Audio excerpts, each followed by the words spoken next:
तोड़ दिया भैया, तोड़ दिया है। Jinx is done. 20 साल लगे हमें आईसीसी इवेंट्स में न्यूजीलैंड को हराने में, पर अब वो हो चुका है। और वो कहते हैं ना कि हो जाता है, सबका होता है कभी ना कभी। इवन तो पाकिस्तान इज सेइंग कि नहीं होता है सर, नहीं हो पाता है। ऑनेस्टली सबका नहीं होता है। पर हमने तो कर दिया भैया, हमने न्यूजीलैंड को हरा दिया है। मोहम्मद शामी ने पहले डंडे खड़का दिए और उसके बाद चेज मास्टर वो भी अपने एकदम वो फॉर्म में थे। और भारत विजयी। 5 का पंच भैया, भारत इस टूर्नामेंट का सरपंच।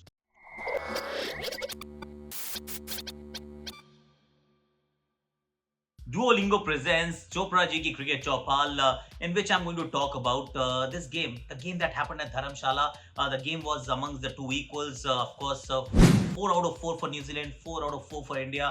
But then, wait, मैं इंग्लिश में वो कर रहा हूँ, हिंदी का शो है यार। I am so sorry. और आदत हो गई है डुओलिंगो का इस्तेमाल करके ना। ये बड़ी आसानी से आप भाषाएं सीख सकते हैं और एकदम फ्री में सीख सकते हैं, from English to Hindi and many more. How I shall tell you.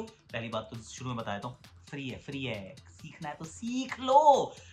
जैसे जैसे जैसे मैं कह रहा हूँ भारतीय टीम को आप भी सब थोड़ा सा सीख लो। क्यों? क्योंकि जैसी हमने कल चर्चा की थी, एग्जैक्टली वैसे ही हुआ कि दो बदलाव करने पड़ेंगे। हार्दिक अकेला जाता है, उसके बदले दो बंदों को लाना पड़ेगा। स्काई आएंगे बैटिंग करने और बॉलिंग करने आएंगे मोहम्मद शमी। मेरा ये मानना था, and I was almost convinced कि टॉस जीतो, बैटिंग करो, run on the board and फिर आराम से काम हो जाएगा। भारत ने कहा ना, हम ये काम नहीं करने वाले, हम तो चेस करेंगे। क्योंकि बाद में ड्यू आती है, which is okay. I put my hand up and से ऑल राइट। पर ऑनेस्टली दिल बहुत धड़कवाते हो यार। एक चीज जरूर थी कि पिच में ना घास थी नहीं, एकदम एकदम वो बिल्कुल सफाचट एकदम वो पिच बनाई गई थी धर्मशाला की। विच मतलब मेंट कि कोई बॉल ऐसे लेफ्ट राइट मूव करने वाला था नहीं। पर शुरुआत तो भारत ने फिर भी अच्छी कर दी थी, जो करता है भारत आजकल। शुरू में विकेट चटकाना, वो चटका दिए जाते हैं। मोहम्मद शामी पहली बॉल डालते हैं इस वर्ल्ड कप में विकेट। क्या बात है शामी यार, क्लास है। मोहम्मद सिराज ऐसे डेवन कॉनवे को आउट कर देते हैं। Down for not much on the board. Bharat जो है वो मैदान में आ चुकी है, मैच में बन चुकी है।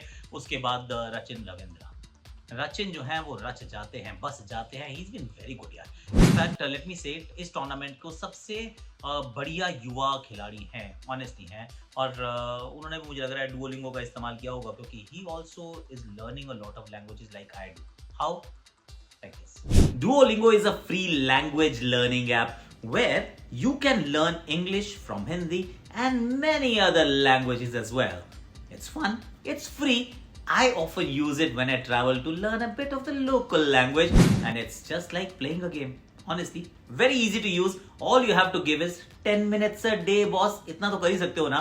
तो फिर आप इस ऐप को डाउनलोड कर सकते हैं अपने ऐप स्टोर में फटाफट से जाके। और डिस्क्रिप्शन में मैंने नया लिंक भी डाली है, तो फिर फटाफट से जाइए, डुओलिंगो को डाउनलोड कीजिए। Don't forget to download, it's free. तो भूलना मत, डाउनलोड कर लेना, फ्री है, डिस्क्रिप्शन में लिंक है। अच्छा मैं बताता हूँ, सचिन रविंद्रा जो है वो रच गए हैं, बस गए हैं। उनको बहुत अच्छा लग रहा है भारत में खेलना, and so is the case with Daryl Mitchell. वो बात अलग है कि हम कैचे छोड़ रहे हैं, मतलब अभी तक हमारा रिकॉर्ड इम्पेक्केबल चल रहा था, बहुत बढ़िया कर रहे थे, मेडल्स बट रहे थे। पर इस मैच में हमने कहा नहीं जी, अब तो हम कैच छोड़ रहे हैं। और एक दो नहीं, काफ़ी छोड़े हमने। और हमारे सबसे बेहतरीन फील्डर ने छोड़ दिए। मतलब रविंद्र जाडेजा कैच छोड़ दे तो ना ऐसे करके देखना पड़ता है, जड्डू ही है ना, अब कैच छूट ही गया है ना। आई मीन सही है सब कुछ, पर छूट गया कैच यार। उनसे भी छूट सकता है, बुमराह से छूट सकता है, कप्तान वो कप्तान नहीं एक्चुअली, के राहुल से छूट सकता है। कैच छूटे भैया, सबके कैच छूटे। और डैरेल मिचेल 100 मार देते हैं। वो 100 छोटा मोटा 100 नहीं था भैया। उन्होंने कुलदीप यादव के पीछे तो क्या भागा है बंदा यार। और क्यों भागा है? क्योंकि ना हाथ से गेंद को पड़ रहा था यार। He was able to read from the hand कि कौन सी गूगली है, कौन सी लेग स्पिन है। तो कूद के बॉल की पिच तक पहुंचना, लॉन्ग लिवर्स का इस्तेमाल करना और सामने की तरफ मारना। बहुत बढ़िया खेले। जो शतक जड़ा, बहुत ही शानदार शतक था। रचिन रविंद्रा भी बढ़िया खेले, टू बी फेयर, जब तक खेल रहे थे बहुत अच्छा खेले। एंड में वो शमी का शिकार बनते हैं, वो थोड़ी स्लोअर वन पे ऐसे करके मारने का प्रयास, पीछे शुभमन गिल मौजूद थे। और यहाँ पर आप जब 35 ओवर के इर्द गिर्द आप 200 पे, आपके अभी भी 6 विकेट हाथ में है, तो आपको लगता है 300 का टारगेट जो मेरे विचार में बनना चाहिए था। और अगर ये 300 बन जाता तो कहानी बहुत अलग नजर आती। भारतीय गेंदबाजों ने क्या स्टेलर कमबैक किया यार। आई मीन आउटस्टैंडिंग कमबैक किया शामी। 5 विकेट्स। अब 5 विकेट्स की कहानी ये है कि पंजाब उन्होंने मोहाली में भी खोला था। इनको आप सपाट पिच दो, ये 5 खोल देता है यार। मतलब द बेस्ट ऑफ शामी, जब वो अपनी फॉर्म में होते हैं तो इनके इर्द गिर्द कोई नहीं लग रहा है। ये फैक्ट है, सुनो समझो और ध्यान दो, थोड़ा सा चिंतन मनन करो कि इनको आप बाहर बिठाने के बारे में सोचते जरूर हो, क्योंकि 8 पे आपको बैटिंग चाहिए। लेकिन अगर शामी का दिन अच्छा हुआ तो आपको जब 5 विकेट दे देगा तो 8 पे बैटिंग नहीं चाहिए, क्योंकि ये बात बिल्कुल सच बता रहा हूँ, अगर आज शामी नहीं खेलते फॉर एग्जाम्पल इस मैच में, तो फिर सामने वाली टीम बनाती 297 या 305, और 305 ना चेज नहीं होते, सुन लो, ऑनेस्टली चेज नहीं होते। फिर 8 नंबर पे या शार्दुल आते या फिर अश्विन आते, नहीं होते चेज। तो मैं तो अभी भी, अगर टॉसअप है बिटवीन द टू, मैं कहूंगा पूरे अपने बॉलर्स के साथ जाओ, क्योंकि जब बॉलर का दिन अच्छा होगा तो छाप देगा यार।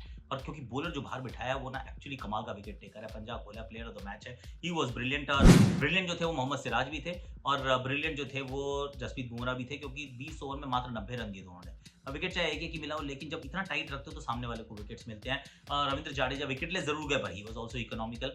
कुल मिला के 273 वाज अ टारगेट जो आप मैच शुरू होने पे ले लेते हो कि भाई साहब 273 मांडवाली कर लें, चलो डन, आपकी डील डन, आप 273 बनाओगे, हम बैटिंग करने आएंगे। क्योंकि इस पिच पे 300 के करीब, 300, 315, 325 वाला स्कोर बन सकता था और बनना चाहिए था। एक बार फिर कमाल का कोलैप्स हमें देखने को मिला कि आप एक समय पे 200 पे 4 हैं और फिर 273 पे निपट लेते हैं। So obviously things went very well for India, और बॉलर्स ने एक बार फिर सेट करके दिया।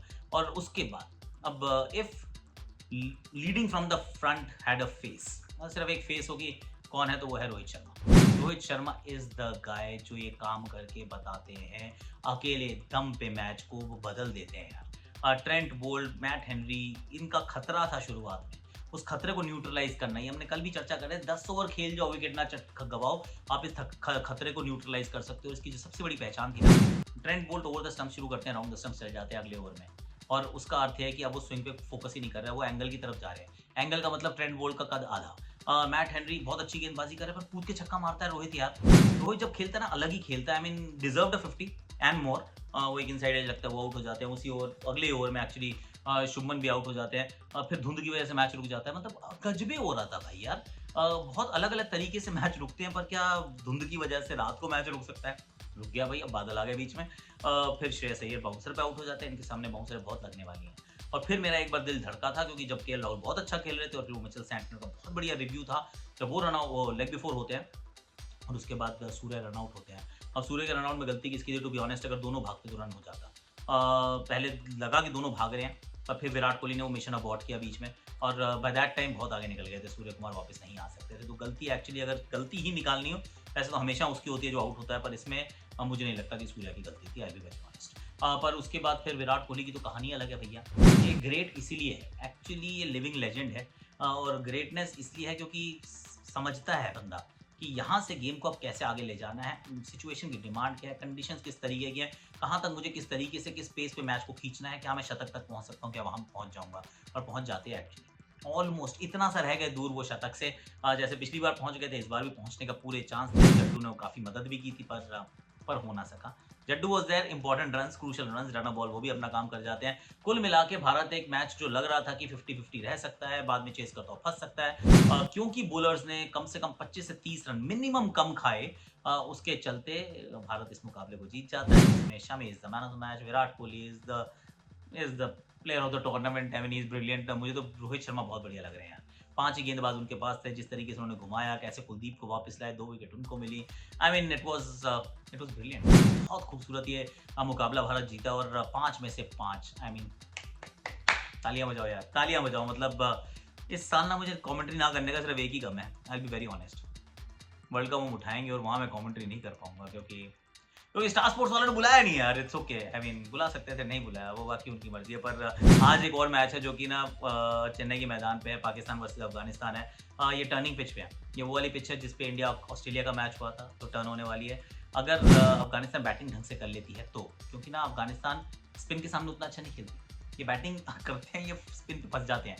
इनके पास इतने अच्छे स्पिनर्स हैं, फंसा लेते हैं, लेकिन स्पिन पे खुद फंस जाते हैं। पर पाकिस्तान की स्पिन भी तो 50-50 है। मुझे लगा शदाब खेलेंगे उसामा मीर की जगह, और हो सकता है कि उसामा मीर भी खेल जाए, शदाब भी खेल जाए और नवाज भी खेल जाए, 3 स्पिनर्स के साथ उतर जाइए। और क्योंकि ये जो पिच है डिमांड करेगी कि आप स्पिन के साथ आइए, क्योंकि भारत भी यहाँ 3 स्पिनर्स के साथ खेला था। रिमेंबर रविचंद्रन अश्विन खेले थे इस मुकाबले में, उस पिच पे जब मुकाबला था। पर बैटिंग में रन बनाने पड़ेंगे बाबर को, eventually he has to come to the party, क्योंकि इतनी बड़ी अगर पार्टी ऑर्गेनाइज की गई और उसमें आप हैं सुपरस्टार, लेकिन आपका कोई अभी तक हीरो के भाई वाला रोल भी नहीं पूरा किया आपने, तो फिर प्लीज़ आपको करना पड़ेगा। तो Afghanistan rule them out at your own peril. मैं कहूँगा अफ़गानिस्तान टॉस जीतो तो बैटिंग कर लेना, 250 रन बना दो, फिर देखो मैच में कितना मज़ा आएगा। There is a good chance कि अच्छा मैच हो, पर Pakistan golden age, let's be fair. Team बेहतर है, अभी तक उतने पोटेंशियल के साथ खेले नहीं है, पर अगर ये मैच कहीं न कहीं अगर कहीं हार गए ना, भगवान ना करे तुम्हारे साथ, तो फिर तो गए, फिर भूल जाना। बड़े वो शोएब था एक्चुअली हमारे इसी के शो पे, तो बड़े छुत्तर पहने हैं अगर अफ़गानिस्तान तो हार के आ गई थी। इंडिया से हार के कोई बात नहीं, अफ़गानिस्तान से ना हारना, मतलब उनका आपस में कुछ चलता रहता है। Afghanistan, Pakistan, but may the best team. चलिए यार, आज के लिए वैसे मेरे पास इतना ही है। डुओलिंगो ऐप को please do download to learn languages. It's absolutely free from English to Hindi and many more. It's very simple, 10 minutes a day, ज़्यादा आपकी कोई मेहनत लगेगी नहीं, and it's like playing a game. मैं यूज़ करता हूँ यार, आप भी कर लो, काम आएगी, ये काम वाली चीज़ बता रहा हूँ आपको। You are watching Duolingo presents Chopra ji cricket Chaupal. आज के लिए अभी के लिए इतना ही है। बाकी रिंकू ने बहुत पिटाई की, यशस्वी ने भी बहुत पिटाई की, और ललित यादव ने 3 विकेट भी लिए। क्या बात कर रहा हूँ, सईद मुश्ताक अली ट्रॉफी की बात कर रहा हूँ, वो मैंने आज कवर किया है, उसकी बात भी की है, फुटेज के साथ की है ऑन हैशटैग आकाशवाणी। तो वो जरा जियो सिनेमा पे चेकआउट जरूर कर लीजिएगा, क्योंकि the 2 twist of the match क्या था वो भी तो आपको जानना है। उसके लिए जियो सिनेमा।